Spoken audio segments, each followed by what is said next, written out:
Purpose क्या होता है?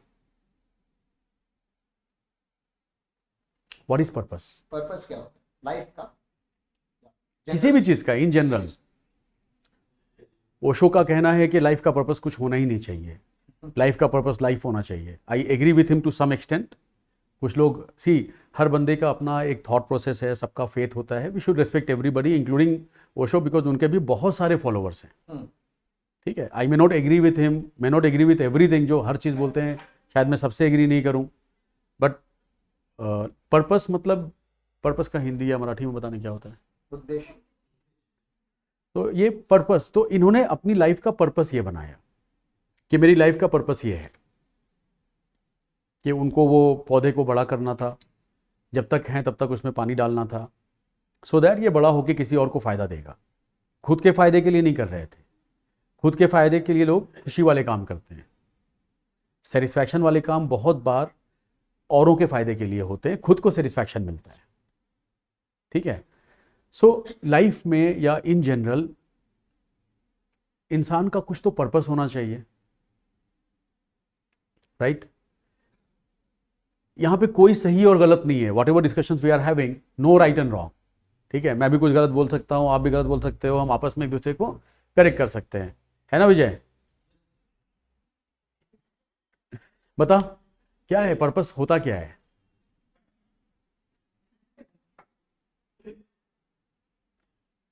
मुझे लेट्स से, अगर मुझे चाय पीना अच्छा लगता है, मुझे खुशी मिलती है चाय पी करके, तो क्या चाय पीना मेरे लाइफ का पर्पस हो सकता है?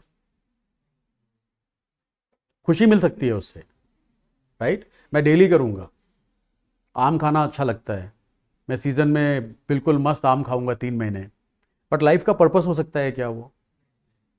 क्यों नहीं हो सकता है? अगर खुश रहना ही मेरा पर्पस है तो ओशो का थॉट प्रोसेस यही था। उनका कहना था लाइफ में कोई पर्पस नहीं होना चाहिए, life itself is the purpose. ठीक है, कुछ लोग इसको फॉलो करते हैं, वो ये उनका, कुछ लोग उसको गलत डायरेक्शन में लेके फॉलो करते हैं। ओशो का कहना यह था कि लाइफ में कभी भी आप खुशी और दुख को अलग नहीं कर सकते हो। आप मुकेश अंबानी बन जाओ, लाइफ में आपके दुख आ सकता है, आपके बेटे की हेल्थ खराब रह सकती है, राइट? अनंत अंबानी को सब लोग जानते हैं, पब्लिक न्यूज़ है कि his son has problems, health issues हैं। No taking example, any example. Adani इतना बड़ा इंसान, एशिया का रिचेस्ट पर्सन, एक रिपोर्ट आती है उसका पूरा एम्पायर खराब हो जाता है। तो there is no nothing which can guarantee कि आपकी लाइफ में सिर्फ खुशी रहने वाली, खुशी दुख सब आएगा। ओशो का ये कहना था कि आप हर सिचुएशन को एंजॉय कर सकते हो। क्या can life be your purpose?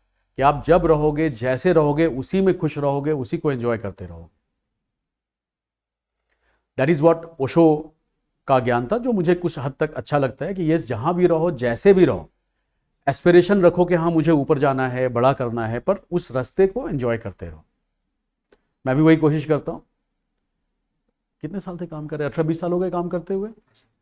Plus minus हर दिन आता है, अचानक लगता है कि आज बिल्कुल डे 1 पे पहुंच गए। इतने चैलेंजेस लाइफ में सुबह उठ के आ जाते हैं, and then you have to face it, right? You have to face it. Choices क्या होती हैं? खुश होकर फेस करोगे, परेशान होकर फेस करोगे? खुश होकर फेस करो। एग्जाम देना है, सीए के फील्ड में हो, ओह माय गॉड, कब पास करोगे पता नहीं, किसी को नहीं पता, राइट? मतलब ऊपर वाले के अलावा किसी को नहीं पता है कब पास करने वाले हो। कैसे पास करोगे ये तुमको पता है। लगे रहोगे, पढ़ते रहोगे, जितनी मेहनत पिछली बार करी उससे ऊपर करोगे, फेलियर को ध्यान में नहीं लाओगे। होना है, शायद ही कुछ परसेंटेज होते हैं, 1 या 2% लोग 100 में, जो हर एक एग्जाम फर्स्ट टाइम पे निकाल पाते हैं। आधी क्या है, 80% जनता छोड़ के चली जाती है। कौन पास करता है? जो लगे रहते हैं। ठीक है, इस बार फेल हुआ ना, साइड करो, ज्यादा मेहनत करनी है और मेहनत करनी है, तो आप आगे पास करते हो। तो सीए से जुड़े हुए हो, अगर सीए नहीं भी कर रहे हो, सीए की कंपनी से जुड़े हुए आप लोग, तो ये तो आना ही आना है। द पॉइंट इज, लाइफ में एक पर्पस ढूंढना शुरू करो। आप सब यंग हो, बहुत एज नहीं हुई है, बट अगर आप फोकस रखोगे ना कि लाइफ में आपका पर्पस क्या है, या तो लाइफ को पर्पस बना लो, या फिर लाइफ में एक पर्पस ढूंढना शुरू करो जिसके डायरेक्शन में आपके सारे एफर्ट होने चाहिए। ऑलराइट, पर्पस का एक और एग्जाम्पल समझाता हूं। एक छोटा सा एग्जाम्पल है, ये मेरा बनाया हुआ है, ठीक है। भगवान राम मंदिर अयोध्या में भी कंस्ट्रक्ट हो रही थी। ये ऐसी एग्जाम्पल है, हाँ, सच्चा इवेंट नहीं है। तो मंदिर के काम से जुड़ा हुआ पाइपलाइन का बहुत सारा काम होता है, आसपास का कनेक्टेड इंफ्रास्ट्रक्चर होता है, रोड बन रही हैं, एसटीपी, डब्ल्यूटीपी, जो सेवरेज ट्रीटमेंट प्लांट है, वाटर ट्रीटमेंट प्लांट है, ये सारी चीज़ें बन रही हैं। 3-4 लोग काम कर रहे थे। इसी एग्जाम्पल के डिफरेंट डिफरेंट वर्जन आपको मिलेंगे। ये मेरा खुद का ओरिजिनल एग्जाम्पल नहीं है, बट मैंने इसको राम मंदिर से जोड़ के बनाया है। ऑलराइट, 3 लेबर काम कर रहे थे, तीनों वहाँ पे खड्डा खोद रहे थे, पाइप लगाना था, पानी का एसटीपी का पाइप लगना था उसमें से। राम जी गए हमारे यहाँ से, उन्होंने पूछा उसको कि भाई क्या कर रहे हो।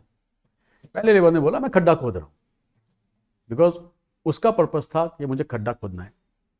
उसकी जो सोच थी वो खड्डा खोदने की थी, मुझे ये खड्डा खोदना है। दूसरे को पूछा तुम क्या कर रहे हो। तीनों बैठ के वहाँ फावड़ा लगा रहे हैं, खड्डा ही खोद रहे हैं, बिकॉज वहाँ पाइप लगनी है। दूसरे ने बोला कि मैं काम कर रहा हूँ ये पाइप लगाने का, खड्डा खोद रहा हूँ पाइप लगाने के लिए। उसकी सोच वहाँ तक थी। तीसरी बात, तुम क्या कर रहे हो। बोला मैं भगवान राम का मंदिर बना रहा हूँ। जो वहाँ रोड भी बना रहा है, जो वहाँ पे झाड़ू भी लगा रहा है, जो ईंट बना रहा है, कर तो सभी लोग भगवान राम का मंदिर बना रहे थे वहाँ पे, ठीक है। बट सोच का फर्क क्या था कि पहले वाले का कोई पर्पस डिफाइन नहीं था, लाइफ में क्या करना है, वो डेली की लाइफ जिए जा रहा था। दूसरा बंदा उस रास्ते पे था, थोड़ा सोच सका। तीसरा बंदा अपने लाइफ के पर्पस को समझ चुका था कि मैं भगवान राम का मंदिर बना रहा हूं। कर क्या रहा है, तीनों आदमी वहां पे फावड़ा ही खोद रहे हैं, मिट्टी ही निकाल रहे हैं। वॉट एवर यू डू, आप यहां पे क्या कर रहे हो। आप सोच सकते हो मैं डेली आ रहा हूं, टैक्स कर रहा हूं, अकाउंट्स कर रहा हूं। आप ये सोच सकते हो कि आप 10 लोगों की लाइफ चेंज कर रहे हो, आप अपनी लाइफ, आपकी फैमिली की लाइफ चेंज कर रहे हो, या आप अपना और कुछ पर्पस यहां से डिफाइन कर सकते हो। सेम काम करते हुए, काम अलग नहीं होता है, हम सबकी लाइफ डेली की यही रहने वाली है, राइट। बट आप आपका पर्पस चूज करके आपके एफर्ट को उस डायरेक्शन पे लेके जा सकते हो। So this is one message which I want to leave with all of you. Try to start looking at purpose. अगर लाइफ को पर्पस बना सकते हो, I will be the happiest person. कि लाइफ ही पर्पस है, फिर जो करोगे सबसे अच्छा करोगे और हर हाल में खुश रहोगे। That is the basic thing. कि कोई भी चीज आपको अच्छी चीज, लॉर्ड बुद्धा ने जो कहा था ना, एंटाइटलमेंट, ये एनलाइटमेंट उनको अचीव हो गया, सर्वम दुखम, कि हर चीज में दुख है, सो ही वॉज नेवर दुखी। हैप्पीनेस इज टेम्पोररी, हैप्पीनेस एक स्टेट ऑफ माइंड है, सेटिस्फैक्शन इज परमानेंट। आप उससे हमेशा खुश रहते हैं। So this is one message which I had thought कि I you know share with you guys, live with you guys. आप लोग बहुत यंग हो अभी, तो entire life is in front of you. अभी नहीं समझता है, कोई बात नहीं है, start reading about it, start thinking about it. आप सोचना भी शुरू करते हो, it's a step in the right direction. Okay. Second कहानी लॉर्ड बुद्धा की कहते हैं। सो लॉर्ड बुद्धा, गौतम बुद्ध, जो भगवान बुद्ध भी कहते हैं, उनके जो फॉलोअर्स हैं उनको। तो लॉर्ड बुद्धा एक बार बैठे हुए थे, उनके ट्रैवल कर रहे थे, उनके साथ उनका एक शिष्य था, और भी लोग, हमेशा वो लोग ट्रैवल करते थे, ग्रुप होता था। They would walk a lot, बहुत ज़्यादा चलते थे, 40 किलोमीटर ऑन एन एवरेज चलने के बाद वो रुकते थे, ठीक है। तो ये लोग ट्रैवल कर रहे थे, रुके कहीं रास्ते पे, और सामने कोई पानी का तालाब था, इनको पानी पीना था। तो इनका जो शिष्य था उसको बोला यार थोड़ा पानी लेके आओ। शिष्य आगे गया पानी लेने, उसी टाइम वो गाय बैल कुछ पानी में से क्रॉस हो गए। शिष्य ने देखा पूरा पानी गंदा है, तो उसने बोला गुरुजी पानी तो गंदा है। ठीक है, आ जाओ बैठो, थोड़ी देर शांति से बैठो। थोड़ी देर के बाद जानवर निकल गए, पानी शांत हो गया। तो इसको वापस भेजा, अब जाओ पानी लेके आओ। वापस गया, बोला हाँ जी पानी तो एकदम साफ सुथरा है, पानी लेके वापस आ गया। तो फिर भगवान बुद्ध का ये था कि वो हमेशा ज्ञान देते थे, वो टीचिंग करते थे। जब उनको एनलाइटमेंट अचीव हुआ, यहाँ पे क्या बोलते हैं, बोध गया में एक पेड़ था उसके नीचे, तो वहाँ से निकलने के बाद पहली बार वो सारनाथ में गए, और 5 उनके शिष्य थे, उनको उन्होंने ट्रेनिंग देना शुरू किया, ज्ञान देना शुरू किया। शिक्षा बोलेंगे, ज्ञान नहीं, शिक्षा देना शुरू किया। In fact Sarnath is a very renowned place for that. So और ये क्यों देते थे, ताकि आने वाली पीढ़ी को, हम जैसे लोगों को वहाँ से लेसन मिल सके। आप अगर हिंदुइज्म में देखोगे तो स्टोरी टेलिंग एक पुराना तरीका था। क्या बोलते थे उसको राम, जो विद्या देने का। नहीं, स्टोरी टेलिंग का एक पंचतंत्र नहीं, पंचतंत्र कौन सी स्टोरीज होती थी यार अपनी? पंचतंत्रा राइट, जहाँ पे स्टोरी टेलिंग के थ्रू ही टीचिंग्स बताई जाती थी। तो इन्होंने भी, भगवान बुद्ध का भी वही तरीका था जहाँ पे वो शिक्षा देते थे और कई बार कहानी या फिर लाइव एग्जाम्पल दे करके करते थे। तो इन्होंने वो शिष्य को यही समझाया कि जब तुम वहाँ पानी लाने गए, ये पानी जो है अपने इंसान के माइंड की तरह होता है। किसी भी तरह का अगर डिस्टर्बेंस है, तुम्हें साफ सफाई चीज़ें ध्यान से नहीं दिखेंगी। You will not be able to see things very clearly if there is lot of disturbance. तो अगर डिस्टर्बेंस है किसी भी तरह का लाइफ में, उस टाइम डिसीजन मत लो, शांत हो जाओ, थोड़ा टाइम दो, पेशेंस रखो, then you will be able to see clearly. जब पानी शांत हो जाएगा, धूल बैठ जाएगी, तो साफ दिखेगा and you will be able to take your right decision. Alright, तो ये सेकेंड मैसेज है जो मैं आप लोगों को देना चाहता हूँ। लाइफ में डिस्टर्बेंस बहुत सारे आएंगे, हर दिन आएंगे। कभी सर डांट देंगे, राइट, कभी पर्सनल चैलेंजेस आएंगे, आते ही हैं, सबके पास आते हैं, मेरे को भी आते हैं। So what you do, don't decide, take some time, have patience. Impulsive decision जो है ना, जो ऑन द स्पॉट डिसीजन है, जब हम गुस्से में होते हैं, बहुत उदास होते हैं, 90% टाइम वो गलत डिसीजन होते हैं, जो लेटर पार्ट में हम उसको रिग्रेट करते हैं कि यार क्यों डिसाइड कर लिया, क्यों बोल दिया ऐसा। पेरेंट्स सिखाते हैं ना, जब छोटे हम होते हैं, गुस्सा आया 20 तक गिनती गिनो, उसके बाद बोलो। इसीलिए टाइम दो, किसी भी टफ सिचुएशन पे give yourself some time. गुस्सा आ रहा है, कौन था यहाँ पे जो गुस्सा नहीं होता है यार? थोड़ा थोड़ा गुस्सा आता है, राइट। सो वो क्वालिटी की तरफ बढ़ने की कोशिश करो कि अगर गुस्सा आ रहा है, डिस्टर्बेंस बहुत है, दुखी बहुत हो, थोड़ा टाइम दो। पानी के अंदर जो गंदगी है उसको बैठने का टाइम दो, you will be able to see things very clearly. Alright, हम लोग मतलब किसी को अगर पर्पस अपना नहीं समझ में आ रहा है कभी, तो हमारे लाइफ में कोई इंसान होता है, कोई पर्सनालिटी रहते हैं जिनको उनकी लाइफ का पर्पस पता है। फॉर एग्जांपल अभी हमारे लिए elite Gurukul is only purpose, right. तो हमारा ये राम सर ने स्टार्ट किया, हमारी लाइफ में ऐसा कुछ पर्पस नहीं था, तो हम लोगों ने उनका जो पर्पस है ना उसको ज्वाइन किया, राइट। तो हाँ, अगर खुद का पर्पस नहीं हो सकता, तो अगर कोई और इंसान है और जिसका पर्पस गुड है, मतलब ऐसा कोई भी पर्पस, राइट। तो we can contribute to that purpose. Absolutely. अब आप उसमें क्या कर रहे हो, आप उस पर्पस को अपना रहे हो, तो वो आपका भी पर्पस बन गया फिर। तो purpose could also be this कि हाँ, मेरे को, जिसको आप अप्रिशिएट करते हो, किसी ऐसे इंसान से टच में आए जो आपको अच्छा लगता है। राम ने जैसे यहाँ पे एक सेंटर खोला, राइट, आप उससे जुड़े, आपको लगा, तो ये आपका खुद का पर्पस भी बन गया फिर। बिल्कुल, purpose can be changed also. ऐसा कोई रिजिड नहीं होता है कि ये मेरा पूरी लाइफ का यही है। आज आप किसी पर्पस पे हो, अनलेस एंड अनटिल वो ओशो वाला, मतलब डिफिकल्ट टू अचीव। मुझे लगता है कि ओशो का जो थॉट था और भगवान बुद्धा का जो थॉट था वो सेम लाइंस पे थे कि लाइफ इज़ द पर्पस।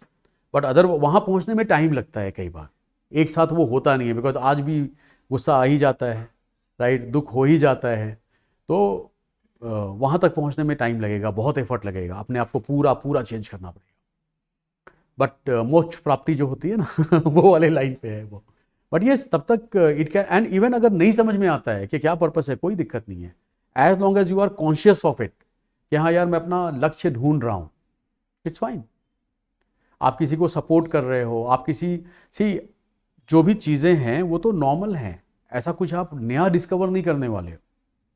आप इस वर्ल्ड के पार्ट हो, आपका all I am trying to say is कि happiness and satisfaction, purpose will give you satisfaction. अगर हैप्पीनेस है, happiness could be a cup of chai, purpose could be कि मैं सबको चाय बना के पिलाऊंगा, क्योंकि वो मुझे सेटिस्फैक्शन देगा। If I like to cook, मैं 10 लोगों को खाने में हेल्प करूंगा, मैं 10 लोगों को 10 पेड़ लगाऊंगा, उसका बेनिफिट 100 साल तक लोगों को मिलता रहेगा। That could be my purpose. My purpose could be only to make myself, छोड़ो दूसरों के लिए, मेरा पर्पस ये भी हो सकता है कि मैं अपने आप को सबसे अच्छा इंसान बनाऊं, बहुत लोगों को फायदा होगा। बट मैं दूसरों के फायदे की नहीं सोच रहा हूं, मुझे अपने आप को सबसे अच्छा बनाना है, नथिंग रॉन्ग इन दैट। आप कॉन्शियसली नहीं कर रहे हो, बट सब कॉन्शियसली आप दूसरों का ही फायदा कर रहे हो, राइट। एंड किसी भी, ये तो होना ही चाहिए कि अगर कोई इंसान कहीं भी हो, आप जानते हो उसको, नहीं जानते हो, अगर कोई बंदा अच्छा काम कर रहा है, you should stand for it, उसके साथ तो खड़े होना ही चाहिए। तो दैट तो 100%। किसको किसको नहीं समझ में आया? सबको समझ में आया? सब पूछूं quick learner है, पूछूं सर। सवाल? Quick- नहीं, ग्रेट। नमस्कारम। इस वीडियो में सर ने पर्पस को और क्लैरिफाई किया कि लाइफ में पर्पस क्या होना चाहिए। एक बीच में आपने आवाज़ सुनी होगी, तो वो हमारे चीफ कंप्लायंस ऑफिसर साइली की है। और साइली ने सर से जो बात की, वो क्योंकि स्टाफ थोड़ा दूर बैठा था और वो कैमरा में अच्छे से कैप्चर नहीं हुआ, तो I just wanted to clarify कि वो उसने बात क्या की थी। शी वॉज आस्किंग सर कि सर, जब तक हमारे लाइफ में हमारा खुद का पर्पस क्लियर नहीं है, तब तक क्या हम किसी और पर्सन के पर्पस को अपना पर्पस बना सकते हैं? This was the question. अब उसने किस टर्म्स में बोला था? तो मेजॉरिटी गुरुकुल में जो लोग काम करते हैं, हम सबके लाइफ का एक कॉमन पर्पस है कि हमें गुरुकुल बनाना है। गुरुकुल इज अ लाइफस्टाइल, ठीक है ना? एक ऑर्गेनाइजेशन है which will work on the best lifestyle, तो best education system, best working condition. तो हमने एक बेस्ट लाइफस्टाइल का एक डिजाइन बनाना चालू किया है। तो that's my purpose, that's my vision. अब जो बाकी लोग हैं, क्या उनका पर्पस और मेरा पर्पस सेम होना चाहिए? Absolutely no. लेकिन जब तक आपका खुद का पर्पस नहीं है और क्लैरिटी नहीं है, तब तक क्या आप मेरे पर्पस को अपना पर्पस बना सकते हो? इस चीज के ऊपर साइली ने क्वेश्चन पूछा था। सर ने बहुत ब्यूटीफुली उसको आंसर किया कि आप किसी और के पर्पस को अपना पर्पस नहीं बना सकते। Yes, you can be inspired by someone's purpose और समबडी जो अच्छा कुछ काम कर रहे हैं, और जब आप बोलते हो कि okay I wanted to participate in his purpose, तो आपने अपने लाइफ का पर्पस ही वो सिलेक्ट किया to participate in his purpose. तो थोड़ा क्लैरिफिकेशन है उसमें। You can not live for someone else. आप अपनी जिंदगी अपने हिसाब से ही जीते हो। आपका पर्पस आप खुद डिफाइन करते हो। भले उसको नाम किसी और ने दिया होगा, but whether you want to be part of that particular activity और नॉट, ये आप ही डिसाइड करते हो। तो गुरुकुल बनाना पहले मेरा खाली पर्पस था, अभी 40 लोगों का पर्पस बन चुका है। और जैसे जैसे हम आगे आगे जाएंगे लाइफ में और लोग इसमें जुड़ते जाएंगे, तो ऐसा बोलना बिल्कुल ठीक नहीं है कि सब मेरे पर्पस के लिए जी रहे। इनफैक्ट हम सबका पर्पस गुरुकुल है। तो this is what I love the most कि सर ने उसको बहुत अच्छे से क्लैरिफाई किया। इनफैक्ट मेरे भी मन में वो क्लैरिटी नहीं थी जो साइली के क्वेश्चन के थ्रू आई। तो I appreciate the question and answer both in. तो बहुत अच्छा लगा इस पर्पस के डिस्कशन को सर के साथ सुनते हुए। आई होप आप लोगों को भी कुछ ना कुछ इंसाइट मिलते होंगे। एंड देन बातें कितनी भी हम कर ले, unless and until you start executing these things, these are very simple things. We are not talking about rocket science here. बहुत आसान चीज़ों की हम बातें कर रहे हैं। अगर आपने इसमें से कुछ भी अपने लाइफ में अपना लिया तो बहुत अच्छा होगा। एक चीज़ मुझे और यहाँ पे क्लियर करनी है जो सर ने क्लियर की, कि एक्टिविटी पर्पस नहीं हो सकता। तो आप ये नहीं बोल सकते कि मुझे पैसे कमाने हैं, दैट इज माई पर्पस, मुझे घर बनाना है, दैट इज माई पर्पस, मुझे प्रोफेशनल डिग्री अचीव करनी है, that is my purpose. That's an activity, वो एक क्रिया है, ठीक है ना? अब आप एक्टिविटी को अपना पर्पस मत बना लीजिए। सीए पास होना एक एक्टिविटी है, it can not be your purpose. Purpose वो एक्टिविटी खत्म होने के बाद क्या करना है, या अल्टीमेट पर्पस आपका क्लियर होना चाहिए, फिर उसके लिए सीए की डिग्री लगती है। तो it's an additional tool for you. तो स्किल सेट हो या प्रोफेशनल डिग्री हो, या आप अपने हिसाब से जो अपनी लाइफ के मटेरियलिस्टिक गोल्स हो, उनको पर्पस मत बनाइए। Have a clear defined purpose. नमस्कार।